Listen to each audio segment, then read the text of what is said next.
بسم اللہ الرحمن الرحیم۔ اعتکاف کے اندر ہم لوگ کچھ ایسی چیزیں کرتے ہیں جو انسان عام حالت میں کر بھی سکتا ہے اور کبھی کبھی کرنا اچھا بھی ہوتا ہے، مگر وہی چیزیں اعتکاف کے اندر شرعاً منع اور اعتکاف کو توڑنے والی ہوتی ہیں۔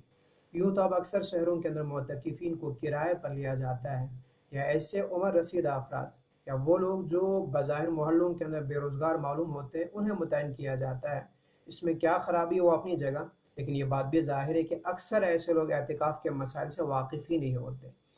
وہیں ہم نے اس میں کچھ ایسی شدتیں، کچھ ایسی پابندیاں لگائی ہیں کہ جن کا اصل میں اعتکاف سے کوئی تعلق نہیں، لیکن انہی پابندیوں کو دیکھ کر کے وہ لوگ جو کام سے وابستہ ہے، وہ لوگ جو عدیم الفرصتی کا بہانہ رکھتے ہیں، وہ اس کے لیے آمادہ نہیں ہوتے، تو ضروری معلوم ہوا کہ کچھ ایسے اس کے بنیادی مسائل کو ذکر کیا جائے تاکہ یہ افراط و تفریط ختم ہو۔ یوں اعتکاف کی تین قسمیں ہیں: واجب، سنت موقدہ علی الکفایہ اور